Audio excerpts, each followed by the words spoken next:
اشبا چھت پر پہنچا تو دور فصیل کی طرف سے کہیں کہیں آگ بھڑکتی ہوئی نظر آ رہی تھی۔ دھماکوں کی گونج مسلسل سنائی دے رہی تھی۔ اچانک اسے محسوس ہوا کہ کوئی قریب ہی موجود ہے۔ اس نے مڑ کر دیکھا، آشا کا بڑا بھائی مہندر کمار اسی کی طرف بڑھ رہا تھا۔ پردیپ، اچھا ہوا تم خود ہی چھت پر آ گئے، میں تم سے چند باتیں کرنا چاہتا تھا۔ ایک کونے میں لکڑی کا تخت بچھا ہوا تھا۔ مہندر اشبا کو لے کر وہاں آ بیٹھا، کچھ دیر احتیاط سے لفظوں کا انتخاب کرتا رہا، پھر بولا، میرے خیال میں مجھے یہ کہنے کی ضرورت نہیں کہ آپ مسلمان ہیں اور اسلامی فوج کے لیے خبر رسانی کے فرائض انجام دے رہے ہیں۔ اشبا نے کہا، میں بھی اس بات سے انکار کرنا ضروری نہیں سمجھتا۔ میرا مالک مجھے بے خطر موت کو گلے لگانا سکھاتا ہے۔ مہندر کی آنکھوں میں ستائش نظر آئی۔ وہ نرم لہجے میں کہنے لگا، میں آپ کی جرأت اور بے باکی سے بے حد متاثر ہوں، اور میرے خیال میں اب مجھے بھی بتا دینا چاہیے کہ میں مسلمانوں کا دل کی گہرائیوں سے خیر خواہ ہوں۔ یہ آپ کیا کہہ رہے ہیں؟ اشبا نے حیرت ظاہر کی۔ مہندر نے طویل آہ بھرتے ہوئے کہا، یہ ایک بہت طویل کہانی ہے، بہرحال میں آپ کو مختصراً بتاتا ہوں۔ اشبا ہماتن گوش ہو گیا۔ مہندر نے اپنی نگاہیں دور فصیل سے اٹھتے ہوئے دھوئیں پر جمائیں اور بولا، ہمارا حکمران راجہ داہر کسی طور حکمرانی کے قابل نہیں۔ وہ برہمن ہونے کے باوجود ایک گھٹیا اور نیچ انسان ہے۔ اس کا ماضی سیاہ کاریوں سے بھرا پڑا ہے اور رعایا کا ایک حصہ اس سے نفرت کرتا ہے۔ مجھے بتائیں، اس سے بڑھ کر اور بے غیرتی کیا ہوگی کہ اس نے اپنے سنگھاسن کی حفاظت کے لیے سگی بہن سے شادی کر رکھی ہے۔ اشبا حیرت سے بولا، یہ آپ کیا کہہ رہے ہیں؟ مہندر نے کہا، راجہ داہر کا ایک بھائی دہر مینا اور ایک بہن مالیسین تھی۔ دہر مینا براہمن آباد کا والی تھا اور بہن اس کے پاس رہتی تھی۔ کچھ عرصہ پہلے دہر مینا نے بہن کو راجہ داہر کے پاس بھیج دیا تاکہ وہ کوئی مناسب رشتہ دیکھ کر اس کا بیاہ کر دے۔ راجہ داہر نے جوتشیوں سے حساب لگوایا تو انہوں نے انکشاف کیا کہ مالیسین بہت بھاگوان ہے اور وہ جس سے بیائی جائے گی وہ سندھ کے بڑے حصے پر حکمرانی کرے گا۔ راجہ کو اپنے تخت و تاج کی فکر لاحق ہو گئی۔ اپنا اقتدار بچانے کے لیے اس نے بہن سے بیاہ کر لیا۔ اس کی اس حرکت سے لوگوں میں غم و غصے کی لہر دوڑ گئی۔ غیرت مند لوگ سر اٹھانے کے قابل نہ رہے۔ داہر کے بھائی دہر مینا نے اس کے خلاف جنگ کا اعلان کیا اور براہمن آباد سے لشکر لے کر داہر کے مقابلے کو روانہ ہوا۔ دیبل کے سینکڑوں نوجوانوں کی طرح میں بھی اس لشکر میں موجود تھا۔ ہم نے پایا تحت کا محاصرہ کر لیا اور چھوٹی چھوٹی جھڑپیں ہونے لگیں، مگر اسی دوران سیناپتی دہر مینا بیمار ہو کر مر گیا۔ اس واقعے نے پورے لشکر میں بددلی پھیلا دی اور لوگ محاصرہ اٹھا کر اپنے اپنے علاقوں کو لوٹ گئے۔ اس واقعے کو برسوں بیت گئے، لیکن داہر کے خلاف جو آگ دلوں میں بھڑکی تھی وہ ابھی ٹھنڈی نہیں ہوئی۔ کہیں وہ چنگاری کی شکل میں موجود ہے اور کہیں شعلے کی شکل میں۔ راجہ کی سیاہ کاریاں انتہا کو پہنچی ہوئی ہیں اور ہم میں سے کچھ لوگ بڑے یقین کے ساتھ سوچتے ہیں کہ مسلمان فوج در حقیقت بھگوان کا عذاب ہے جو راجہ پر اترا ہے۔ اشبا نے کہا، مگر آپ میں سے بہت سے لوگ ایسا نہیں سمجھتے، جن میں آپ کا گھرانہ بھی شامل ہے۔ مہندر نے کہا، دوست، یہی تو رونا ہے۔ ہم میں سے اکثریت جاہلوں کی ہے اور وہ یہی سمجھتے ہیں کہ راجہ اوتار کا سایہ ہے، اس سے ورودھ رکھنا پاپ ہے۔ میرے پتا ہی کو لے لیں، اول تو انہیں یقین ہی نہیں کہ داہر نے مالیسین سے شادی رچانے والی غلطی کی ہوگی۔ ان کا خیال ہے کہ یہ سب راجہ کے بدخواہوں اور بدھ مت کے پیروکاروں کی بہتان تراشی ہے، لیکن اگر راجہ نے ایسا کیا بھی ہے تو دیوتاؤں کی آگیا سے کیا ہوگا۔ اس میں کوئی حکمت ہوگی اور رعایا کا یہ منصب نہیں کہ اپنے راجہ پر انگشت نمائی کریں۔ اشبا نے کہا، آپ راجہ کے بارے میں اتنے مخالفانہ خیالات رکھنے کے باوجود فوج میں شامل ہو گئے۔ مہندر نے کہا، یہ سب میرے پتا جی کی مہربانی ہے، وہ خود فوج میں رہے ہیں، لہٰذا مجھے بھی فوج میں بھرتی کروا دیا۔ میری تلوار راجہ کی تلواروں میں ضرور شامل تھی، مگر میرا دل کبھی اس کی نفرت سے خالی نہیں ہوا۔ میری کیفیت ان ہزاروں افراد سے مختلف نہیں جو راجہ کے خلاف بھرے بیٹھے ہیں۔ وہ برسوں سے کسی ایسے موقع کے منتظر ہیں جب وہ راجہ سے اس کی سیاہ کاریوں کا حساب لے سکیں۔ اشبا اور مہندر میں دیر تک باتیں ہوتی رہیں۔ جلد ہی اشبا سمجھ گیا کہ مہندر دل سے حکمران ٹولے کا دشمن ہے اور ہر طرح مسلمانوں کی مدد کرنا چاہتا ہے۔ اشبا نے اسے اپنی اب تک کی کارروائیوں سے آگاہ کیا اور بتایا کہ وہ داہر کے فوجی ٹھکانوں کا سراغ لگانے کی کوشش کر رہا ہے۔ اشبا کی یہ بات سن کر مہندر فوراً نیچے چلا گیا اور ذرا سی دیر کے بعد ایک مکمل نقشہ لے کر آ گیا۔ اس نقشے سے اشبا کو بہت سی ضروری معلومات حاصل ہوئیں۔ فصیل کا سارا نقشہ اس کی آنکھوں کے سامنے آ گیا۔ اس نے ایک علیحدہ کاغذ پر سب کچھ تحریر کر لیا۔ مہندر نے پوچھا، آپ کا آئندہ لایا عمل ہوگا کیا؟ اشبا نے کہا، میں اپنی حاصل کردہ معلومات جلد از جلد سپہ سالار تک پہنچانا چاہتا ہوں۔ آپ مجھے شہر سے نکلنے کا کوئی محفوظ راستہ بتا سکتے ہیں؟ مہندر کے چہرے پر پریشانی نمودار ہوئی، بولا، میرے خیال میں آپ کا گھر سے نکلنا ٹھیک نہیں۔ شاید آپ کو معلوم نہ ہو، کل ساری رات آپ کی تلاش ہوتی رہی ہے۔ ایک طرح سے یہ پورا علاقہ فوج کے گھیرے میں ہے۔ اگر آپ یہاں سے نکل بھی گئے تو شہر کے دروازے پر پکڑے جائیں گے۔ میری اطلاع کے مطابق دروازے کے محافظوں میں 2 ایسے سپاہی بھی شامل کیے گئے ہیں جنہوں نے آپ کو مندر میں اپنی آنکھوں سے دیکھا تھا۔ اس کے علاوہ آپ کے قد و قامت اور حلیے کے متعلق بھی شہر کی ساری انتظامیہ کو آگاہ کر دیا گیا ہے۔ اشبا کے اطمینان میں کوئی فرق نہ آیا۔ مہندر پرسوچ لہجے میں بولا، اگر آپ مجھ پر وشواس رکھتے ہیں تو یہ کام میرے سپرد کر دیجئے۔ گو شہر سے نکلنا دشوار ہے، مگر میں اپنی حیثیت کا فائدہ اٹھا کر کسی نہ کسی طرح نکل ہی جاؤں گا۔ اشبا نے کہا، مہندر، میں آپ کے جذبے کا قدردان ہوں، مگر میرے لیے یہ ممکن نہیں کہ میں آپ کو کسی خطرے میں ڈالوں۔ مہندر نے کہا، آپ صرف اسے اپنا کام نہ سمجھیں، پھر اس کام میں جتنا خطرہ آپ کے لیے ہے میرے لیے اس کا 100واں حصہ بھی نہیں۔ اگر آپ نے میری بات نہ مانی تو میں سمجھوں گا کہ میں آپ کی نظر میں ابھی تک ایک قابل نفرت دشمن ہوں۔ مہندر کا رواں رواں پکار رہا تھا کہ وہ پرخلوص ہے۔ آخر اشبا کو اس کے بے پناہ اصرار اور جذبے کے سامنے ہتھیار ڈالنے پڑے۔ اس نے اپنی تمام معلومات ایک سفید کاغذ پر قلم بند کی اور یہ خط مہندر کے حوالے کر دیا۔ اشبا کی اجازت سے مہندر نے اس خط پر ایک نگاہ ڈالی اور بولا، میں آپ کے مشاہدے کا قائل ہو گیا۔ آپ نے بالکل درست لکھا ہے کہ دیبل کے لوگ بڑے مندر پر لہرانے والے سرخ جھنڈے پر بے پناہ اعتقاد رکھتے ہیں، اور اگر منجنیق سے پتھر پھینک کر یہ جھنڈا گرا دیا جائے تو ان کے حوصلے پست ہو جائیں گے۔ اشبا نے کہا، مجھے خوشی ہے کہ آپ نے میرے خیال کی تصدیق کر دی۔ مہندر نے جوش سے کہا، میں آپ کے سیناپتی کو زبانی بھی اس جھنڈے کی اہمیت سے آگاہ کر دوں گا۔ انہیں بتاؤں گا کہ اس جھنڈے پر پڑنے والا پتھر در حقیقت داہر کے سینے پر پڑے گا۔ اگلے روز بھی فصیل پر چاروں طرف جھڑپیں جاری رہیں۔ شہر کے در و دیوار دور افتادہ نعروں سے لرز رہے تھے۔ گڑ گڑاہٹ کی آوازوں سے اندازہ ہوتا تھا کہ مسلمان دبابوں کی مدد سے فصیل میں رخنہ ڈالنے کی کوشش کر رہے ہیں۔ گزرنے والے ہر لمحے کے ساتھ اشبا کی رگوں میں خون کی روانی تیز ہو رہی تھی۔ اس کا جی چاہتا تھا وہ گھوڑا لے کر نکلے اور اڑاتا ہوا اپنے جان بازوں میں شریک ہو جائے۔ اس کا مقام یہ نیم تاریک مکان نہیں تھا، وہ میدان تھا جہاں نیزے تیر رہے تھے، تیر سنسنا رہے تھے، تلواریں چمک رہی تھیں اور کارزار کے ہنگامے جوان تھے۔ اپنے کمرے میں بیٹھا اشبا انہی سوچوں میں گم تھا۔ کبھی اس کی آنکھوں میں اپنی ماں کا چہرہ گھومتا اور ان کی آواز کانوں میں ٹکراتی، اشبا، حق و باطل کے مارکوں میں ہمیشہ اگلی صفوں میں رہنا۔ میں چاہتی ہوں کہ جب کسی شہر پر حملہ ہو تو شہر پناہ پر چڑھنے والوں میں تم سب سے آگے ہو۔ پھر اسے بچپن کی مصنوعی لڑائیاں یاد آئیں جب وہ لڑتا بھیڑتا سب سے آگے نکل جاتا تھا اور حلابہ پکار پکار کر اس کی حوصلہ افزائی کرتی تھی۔ اس کے خیالات کی رو حلابہ کی طرف مڑ گئی۔ اوہ حلابہ، کہاں ہے تو؟ آج جب کہ حقیقی مارکے ہو رہے ہیں تو مجھ سے بہت دور ہے تو۔ کاش مجھے یہی سہارا ہوتا کہ تو اس صحرائی بستی میں میرا انتظار کر رہی ہے اور تیرے ہاتھ میرے حق میں دعا کے لیے اٹھتے ہیں۔ اچانک اشبا کو اپنے خیالوں سے چونکنا پڑا۔ دروازہ کھول کر ننھا دیپک بھاگتا ہوا اندر داخل ہوا اور سہما ہوا سا اس کی گود میں آ بیٹھا۔ پردیپ بھیا، اگر مسلمان ہمارے گھر میں آ گئے تو وہ مجھے مار ڈالیں گے۔ اشبا نے کہا، نہیں بیٹا، تمہیں کون ہاتھ لگا سکتا ہے؟ دیپک بولا، مجھے بہت ڈر لگ رہا ہے۔ آپ بھی تو مہندر بھیا کی طرح چلے نہیں جائیں گے؟ بچے کی معصوم بات پر اشبا مسکرا دیا۔ اتنے میں دروازے کا پردہ ہلا اور آشا اندر آ گئی۔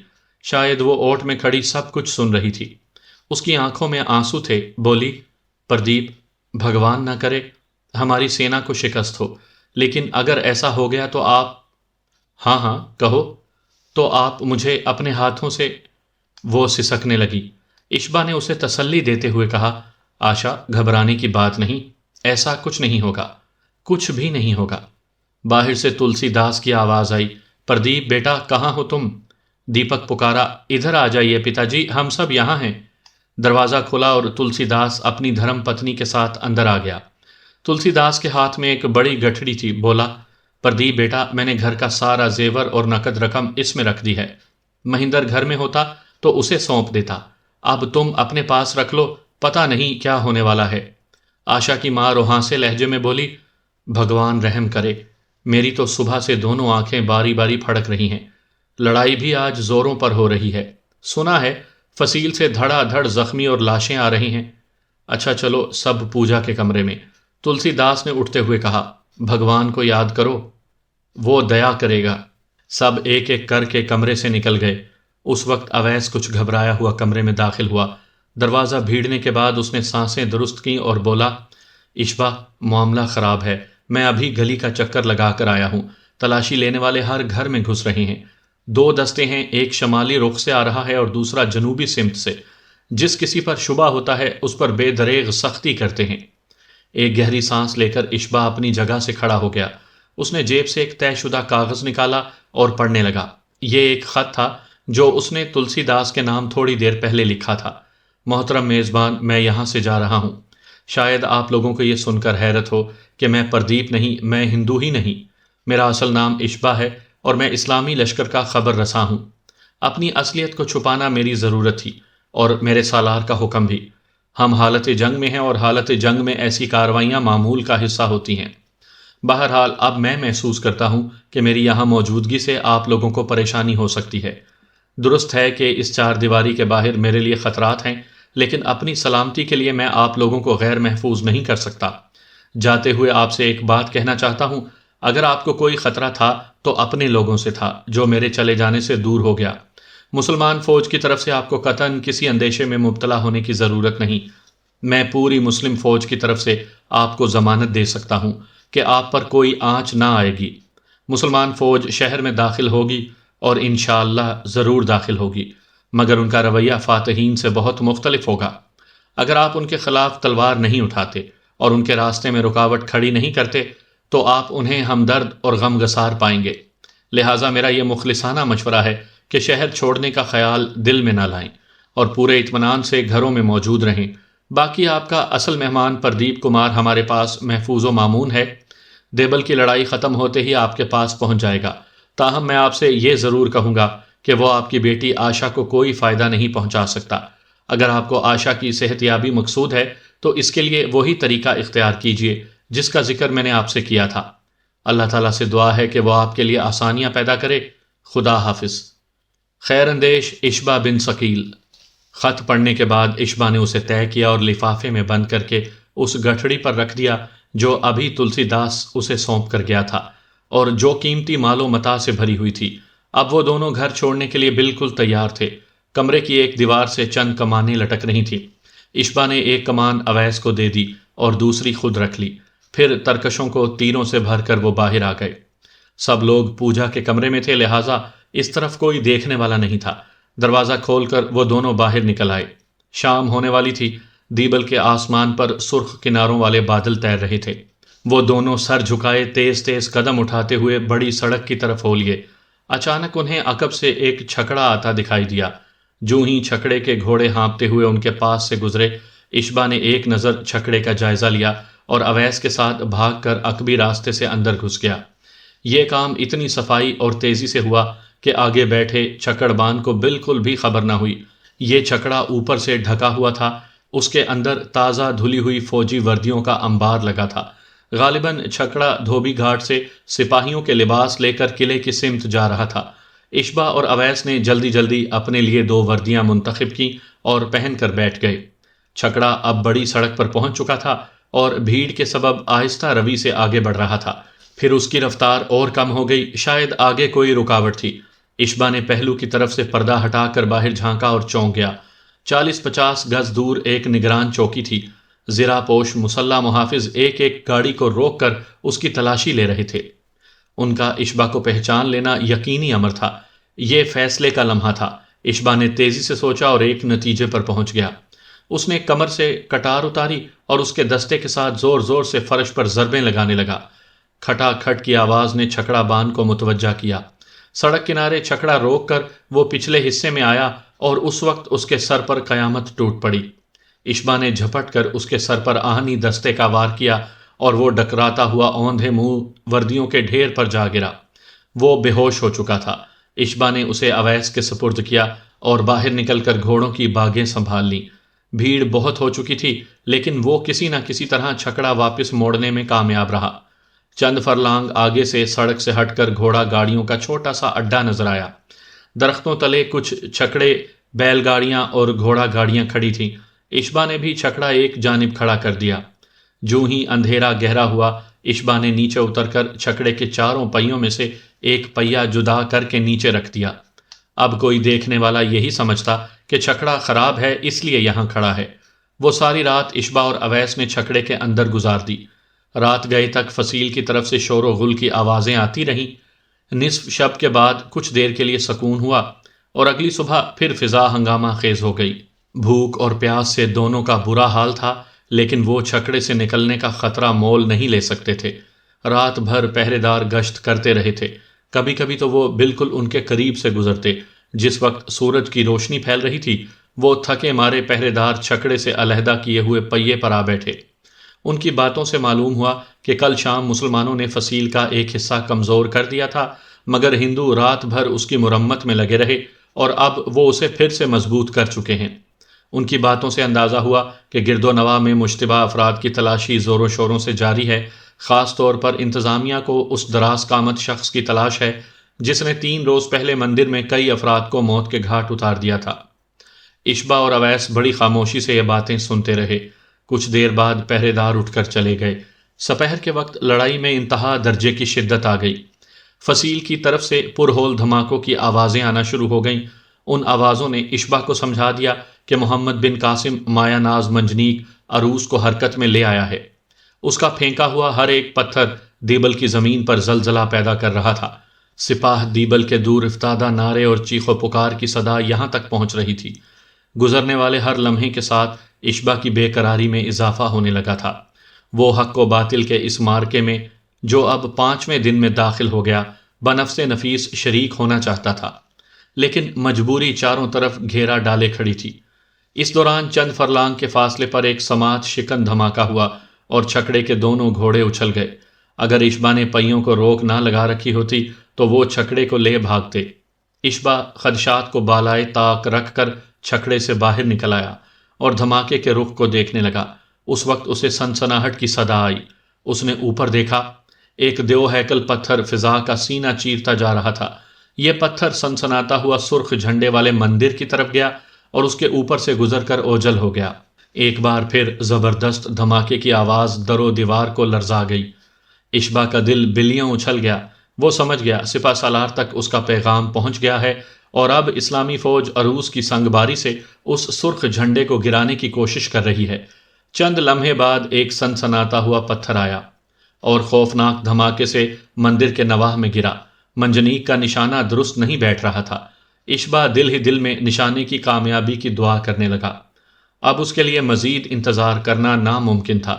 تمام خدشات کو پس پشت ڈال کر اور تمام مصلحتوں کو پسپا کر کے، سچے طلبگار شہادت کی طرح اس نے خرد کا پردہ چاک کر کے عشق کا دامن تھاما اور اویس کو ساتھ لے کر ایک خالی بگی میں آ بیٹھا۔ چند ہی لمحے بعد یہ بگی ہوا کی طرح قلعے کی جانب اڑی جا رہی تھی۔ جو ہی اشبا قلعے جانے والے راستے کی طرف مڑا، اسے ایک نگران دستہ نظر آیا۔ زرہ پوش محافظ ہر مشتبہ شخص کو روکنے کے لیے تیار کھڑے تھے۔ اشبا نے اسے دیکھتے ہی گاڑی ایک رستے پر ڈال دی اور اندھا دھند بھگانے لگا۔ جگہ جگہ اسے حواس باختہ لوگوں کے گروہ نظر آئے۔ وہ حملے کی شدت سے گھبرا کر گھروں سے نکل آئے تھے۔ ان میں سے کچھ سڑکوں پر اوندھے لیٹے گڑ گڑا کر سلامتی کی دعا مانگ رہے تھے۔ عروس کی سنگباری جاری تھی اور وقفے وقفے سے پتھریلی چٹانیں تیرتی ہوئی مندر کی طرف جا رہی تھیں۔ دفعتاً اشبا کو اندازہ ہوا کہ نگران دستہ ان کا تعاقب کر رہا ہے۔ یقیناً انہیں اشبا کے اچانک رخ بدلنے پر شبہ ہو گیا تھا، مگر اب اشبا کو ان کے شبے کی پرواہ نہیں تھی۔ وہ منزل کے قریب پہنچ چکا تھا۔ فصیل اب چند 100 گز دور تھی۔ بگی کو سر پٹ بھگاتا ہوا اشبا فصیل تک پہنچ گیا۔ اشبا اور اویس چلتی ہوئی بگی سے نیچے اترے اور ہر خدشہ بالائے طاق رکھ کر اوپر جانے والے زینوں کی طرف بھاگے۔ یہاں دشمن کے سپاہیوں میں افراتفری اپنے عروج پر تھی۔ کسی نے ان کی شکل پر توجہ نہ دی۔ وہ دونوں سر جھکا کر ایک نیزہ بردار دستے کے درمیان میں سے گزرے اور زینے چڑھنے لگے۔ منجنیقوں اور دبابوں کی ضربوں کی وجہ سے پوری فصیل پتے کی مانند لرز رہی تھی۔ ایک طوفان اسلامی فوج نے برپا کر رکھا تھا اور ایک قیامت دشمن کی چیخ و پکار کی وجہ سے ٹوٹی پڑی تھی۔ زرد چہروں والے فوجی اپنے زخمی ساتھیوں کو کندھے پر لادے گھبراہٹ میں کئی کئی زینے پھلانگتے اتر رہے تھے۔ ہر شخص کے پیچھے گویا موت کا فرشتہ لگا ہوا تھا۔ اشبا اور اویس فصیل پر پہنچے تو میدان کارزار اپنی پوری جولانیوں کے ساتھ ان کے سامنے تھا۔ قلعے کے سامنے نشیب میں دور تک مسلمان جان بازوں کی صفیں نظر آ رہی تھیں۔ وہ جھپٹ جھپٹ کر فصیل پر حلے بول رہے تھے اور ہر بار ان کی یلغار میں شدت آ جاتی تھی۔ جذبوں اور ولولوں کا ایک سیلاب تھا جو ہر رکاوٹ توڑ کر اور ہر نشیب و فراز کو ایک کر کے دیبل پر چڑھ دوڑنا چاہتا تھا۔ اشبا نے دیکھا دور ایک ٹیلے کے پاس سے اسے اپنے سالار کا جھنڈا نظر آیا۔ اس کا سینہ شوق سے لبریز ہو گیا۔ اس نے دیکھا کہ ایک سرفراز نوجوان جو یقیناً محمد بن قاسم تھا اپنی نگرانی میں عروس سے سنگ باری کروا رہا تھا۔ یہ بھی ایک یادگار منظر تھا۔ 500 تنو مند نوجوان جو نہایت ترتیب سے کھڑے تھے۔ سپہ سالار کے ایک اشارے پر وہ اللہ اکبر کے نعروں سے بیک وقت زور لگاتے اور پتھر پھینکنے والی کل کو کھینچ کر کئی گز پیچھے لے جاتے۔ پھر ایک جھٹکے سے پتھر چھوٹتا اور گھومتا اور سنسناتا ہوا اپنے دامن میں سینکڑوں ہلاکتیں سمیٹے سرخ جھنڈے کی طرف محو سفر ہو جاتا۔ اشبا کی موجودگی میں جو دوسرا پتھر چھوڑا گیا وہ سیدھا مندر کے کلس پر لگا۔ ایک مہیب گڑ گڑاہٹ سے کلس کے کئی ٹکڑے ہو گئے اور پتھر کے ان گنت ٹکڑوں کے ساتھ دیو ہیکل سرخ جھنڈا بھی نیچے آ رہا۔ اشبا نے جھنڈے کا شہتیر جو کسی کشتی کی مسکان کی مانند تھا فضا میں اچھلتا اور ٹوٹتا دیکھا اور اس کی آنکھوں میں مسرت کے آنسو چمک گئے۔ جھنڈے کا گرنا تھا کہ توہم پرست دشمن میں مایوسی کی لہر دوڑ گئی۔ یکا یک جیسے اس کی ہمت جواب دینے لگی۔ اس وقت نعرہ تکبیر کی گونج میں مسلمان جان بازوں نے آگے نکل کر ایک زوردار ہلہ بولا۔ دبابے حرکت میں آئے، کمند باز لپکے، 20 سیڑھیاں فصیل سے ٹکرائیں اور شام و عراق کے سرفروش سروں پر ڈھالے رکھے اوپر چڑھنے لگے۔ ایک سیڑھی اشبا کے بالکل قریب لگی تھی۔ دفعتاً اس نے دیکھا کہ چند سپاہی سیڑھی کو نیچے گرانے کے لیے لپکے۔ اشبا نے بسم اللہ پڑھ کر تلوار نیام سے باہر کی۔ اویس نے بھی اس کی تقلید کی۔ دونوں اللہ اکبر کہہ کر عقب سے سپاہیوں پر ٹوٹ پڑے۔ وہ کوئی 10 افراد تھے۔ 3 تو پہلے حلے میں ہی فصیل سے نیچے جا گرے، باقی پلٹے اور غضبناک ہو کر اس پر ٹوٹ پڑے۔ چند ہی لمحوں میں ان کی مدد کو کئی اور زرہ پوش پہنچ گئے۔ اشبا اور اویس نے بے جگری سے مقابلہ کیا۔ یہ زندگی اور موت کا کھیل تھا اور اس میں وقت کی بہت اہمیت تھی۔ چند لمحے، صرف چند لمحے، اور پھر سیڑھی پر موجود مسلمان فصیل پر پہنچ جاتے۔ ان چند لمحوں کی قیمت اگر اشبا کی جان تھی تو یہ بہت ارزاں سودا تھا۔ وہ جان ہتھیلی پر لے کر سیڑھی کے سامنے ڈٹ گیا اور پھر چند لمحے گزر گئے۔ اسے اپنے عقب میں پرجوش نعرہ تکبیر سنائی دیا۔ اس نے دیکھا تمتماتے چہروں والے، کشادہ سینے والے خالد بن ولید کے جانشین، سعد ابی وقاص کے پیروکار، مجاہدین اسلام، عاشقان رسول صلی اللہ علیہ وآلہ وسلم اس کے پہلو پر تھے۔ لیکن یہ کامیابی ایک بہت بڑی آزمائش کا پیش خیمہ بھی تھی۔ وہ تعداد میں صرف 10 تھے اور باقی تمام سیڑھیاں گر چکی تھیں۔ صرف 10 مجاہد وہ زندگی کی سرحد پھان کر آئے تھے اور اب ان کے سامنے شہادت کی وادی پھیلی ہوئی تھی۔ اچانک اشبا کی نگاہ چند گز دور ایک برجی پر پڑی۔ اگر اشبا اور اس کے ساتھی اس برجی میں پناہ لے لیتے تو کچھ دیر تک خود کو دشمن کی تلواروں سے دور رکھ سکتے تھے۔ اشبا نے ساتھیوں کو اشارہ کیا اور اس برجی کی طرف دوڑ لگا دی۔ اس سے پیشتر کہ دشمن ان کا ارادہ سمجھتا، وہ برجی میں موجود 2 سپاہیوں کو تہو تیغ کر کے مورچہ سنبھال چکے تھے۔ انہوں نے اپنی کمانیں سیدھی کی اور 3 اطراف سے بڑھتے ہوئے دشمن پر تیر اندازی کرنے لگے۔ لیکن دشمن تعداد میں کم نہیں تھا۔ تمتماتے ہوئے چہروں پر سینکڑوں شعلہ بار آنکھیں انہیں گھور رہی تھیں۔ آبدار تلواریں، چمکدار برچھیاں، خونی کٹاریں لہجہ لہجہ قریب پہنچ رہی تھیں۔ اس وقت اشبا کو فصیل کے نیچے سے نعرہ تکبیر کی زبردست گونج سنائی دی۔ اس کے ساتھ ہی فصیل پر دشمنوں کی صفوں میں ہلچل نمودار ہوئی۔ غالباً محمد بن قاسم نے موقع کی نزاکت دیکھ کر فوراً ایک دوسرا حملہ کر دیا تھا۔ یہ حملہ سابقہ تمام حملوں سے شدید تھا اور اس حملے نے قیامت برپا کر دی تھی۔ شدت کارزار میں سر پکی فصل کی طرح گر رہے تھے۔ اشبا اور اس کے محصور ساتھی اب نئے جوش سے اپنا دفاع کرنے لگے تھے۔ یکا یک اشبا کو اپنے عقب میں سردار جہم بن زہر کی صورت نظر آئی۔ یہ کوفی سردار شعلہ جوالہ بنا برق کی مانند تلوار کو حرکت دیتا قدم قدم برجی کی طرف بڑھ رہا تھا۔ جنگ کے شور میں اس کا نعرہ رہ رہ کر کوندے کی طرح لپک رہا تھا۔ اس کے عقب میں مسلمان مجاہد اس طرح فصیل پر ابھر رہے تھے جیسے رات کی سیاہی کا مقابلہ کرنے کے لیے ستارے قطار در قطار فلک پر نمودار ہوتے ہیں۔ قریب سے دیکھنے والوں کے لیے ان میں سے ہر ایک ستارہ خورشید تھا جو مد مقابل کو راکھ کرنے کی صلاحیت رکھتا تھا۔ دیکھتے ہی دیکھتے کوئی 250 مجاہد فصیل پر چڑھنے میں کامیاب ہو گئے اور انہوں نے ارد گرد کی 5 برجیوں سے دشمن کا صفایا کر کے قبضہ جما لیا۔ اشبا اور اس کے ساتھیوں کے لیے یہ تبدیلی بے حد حوصلہ افزا تھی۔ رات دوسرے پہر تک جنگ پورے زور سے جاری رہی۔ مسلمانوں نے نہ صرف فصیل کا مرمت شدہ حصہ پھر منہدم کر دیا بلکہ کئی جگہوں سے فصیل ان کے قبضے میں آ گئی۔ جگہ جگہ آگ کے الاؤ بھڑک رہے تھے۔ شب کی تیرگی کو دھوئیں کی چادر نے اور بھی گھمبیر بنا دیا تھا۔ زخمیوں کی چیخ و پکار، ہتھیاروں کی جھنکار، گھوڑوں کی ہنہناہٹ اور منجنیکوں کی دھماکوں کے سوا کوئی آواز سنائی نہ دیتی تھی۔ شب کے تیسرے پہر مسلمانوں کا دباؤ بہت بڑھ گیا۔ آخر دشمن بھاگ کھڑا ہوا۔ راجہ طاہر نے قلعے کا مشرقی دروازہ کھلوایا اور اپنی شکست خوردہ فوج کے ساتھ مسلمانوں کا گھیرا توڑ کر نکل گیا۔ ایک اندازے کے مطابق بھاگنے والی فوج کی تعداد 25,000 تھی۔ اسلامی فوج چونکہ قلعے کے چاروں اطراف پھیلی ہوئی تھی لہٰذا وہ مشرقی دروازے سے بھگوڑے داہر کو اس کے ارادے سے باز نہ رکھ سکی اور وہ اسلامی مورچوں کو پھلانگنے میں کامیاب رہا۔ محمد بن قاسم کو داہر کے فرار کی اطلاع ملی تو اس نے مشرقی دروازے پر زبردست ہلہ بول کر دیبل کی باقی ماندہ فوج کے لیے فرار کا راستہ بند کر دیا۔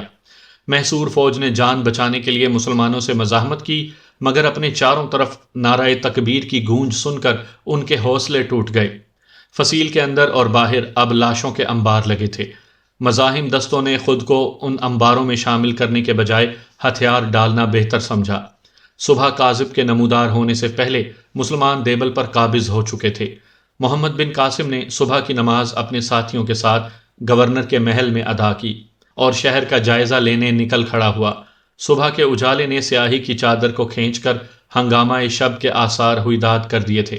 فصیل کا چپا چپا رات گزرنے والے طوفان کی خبر دے رہا تھا۔ محمد بن قاسم اپنے جان نثاروں کے ساتھ شہر کے کوچوں میں نکلا تو ڈرے سہمے ہوئے لوگ آدھ کھلی کھڑکیوں اور نیم وا دروازوں سے جھانک رہے تھے۔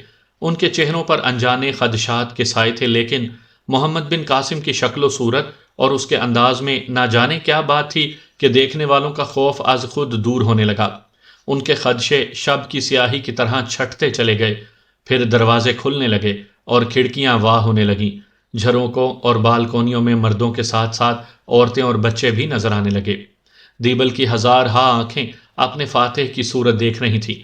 وہ فاتح جو فتح کے نشے میں چور نہیں تھا، جس کی آنکھوں میں ہوس اور چہرے پر غضب نہیں تھا، جس کی تلوار نیام میں یوں رکھی تھی جیسے کبھی نکلی ہی نہ ہو۔ وہ خدا کا عاجز اور مسکین بندہ نظر آتا تھا۔ اس کے نورانی چہرے پر درد اور کرب کی لہریں تھیں۔ یہ کرب ان لوگوں کے لیے تھا جو ہنگامہ شب کی نظر ہو گئے۔ یہ دل سوزی اپنے پرائے سب کے لیے تھی۔ وہ ایک فرشتہ نما انسان تھا جسے دیکھنے سے آنکھوں میں ٹھنڈک اور دل کو سکون نصیب ہوتا تھا۔ اچانک ایک بوڑھا لپک کر دروازے کی اوٹ سے نکلا اور محمد بن قاسم کے سامنے دوزانوں ہو کر دونوں ہاتھ جوڑ دیے۔ وہ آنکھیں بند کر کے کچھ بڑبڑانے لگا۔ شاید وہ اپنے عقیدے کے مطابق محمد بن قاسم کو کوئی دیوتا سمجھ رہا تھا۔ محمد بن قاسم نے اپنے ساتھیوں سے کہا، اسے منع کرو۔ اشبا اور 2 عراقی سردار بوڑھے کی طرف بڑھے اور اسے اس کی جگہ سے اٹھایا۔ وہ مزاحمت کرنے لگا، مجھے دیوتا کے چرنوں سے مت اٹھاؤ، مجھے پرارتھنا کرنے دو، یہ انسان نہیں اوتار ہے۔ بھگوان نے اسے ہمارے دکھ بانٹنے کے لیے آکاش سے دھرتی پر اتارا ہے۔ محمد بن قاسم نے مسکرا کر کہا، تم ایسا کیوں کہتے ہو؟ میں تو تمہارے مہاراجہ کا دشمن ہوں۔ بوڑھا پکار کر بولا، ہم بھی اس کے دوست نہیں، وہ ہم سب کا دشمن تھا۔ اس کے سپاہی رات بھر ہمارے گھروں میں گھسے رہتے تھے اور ہماری عورتوں کی عزت پامال کرتے تھے۔ اس کے گھوڑے ہماری کھیتیاں اجاڑتے تھے اور اس کے ہرکارے ہمارے منہ کی روٹی چھینتے تھے۔ وہ دیبل کا محافظ بن کر نہیں، لٹیرا بن کر یہاں ٹھہرا ہوا تھا۔ لوگ جوک در جوک محمد بن قاسم کے گرد جمع ہونے لگے۔ محمد بن قاسم نے مترجم کے ذریعے ان سے چند باتیں کی پھر ساتھیوں کے ساتھ گھوڑے کو ایڑ لگا کر آگے بڑھ گیا۔ ایک مقام پر اشبا نے اسے رکنے کی درخواست کی۔ محمد بن قاسم سوالیہ نظروں سے اس کا چہرہ دیکھنے لگا۔ اشبا نے ایک مکان کی طرف اشارہ کرتے ہوئے کہا، سالار محترم، یہی وہ گھر ہے جہاں میں ٹھہرا ہوا ہوں۔ اگر آپ چند لمحے مہلت دیں تو مکینوں کی خیریت دریافت کراؤں۔ ضرور، محمد بن قاسم نے کہا۔ اشبا نے گھوڑے کا رخ موڑا اور اسے تلسی داس کے گھر کے دروازے پر جا ٹھہرایا۔ گھوڑے سے اتر کر اس نے دروازے پر دستک دی، لیکن یہ دیکھ کر حیران رہ گیا کہ دروازہ کھلا ہوا اور گھر سنسان ہے۔ تشویش کی ایک لہر اس کے جسم میں دوڑ گئی۔ وہ اندر داخل ہوا۔ صحن میں آشا کے بھائی کے جوتے پڑے تھے۔ ایک الگنی پر آشا کی سفید اوڑھنی جھول رہی تھی۔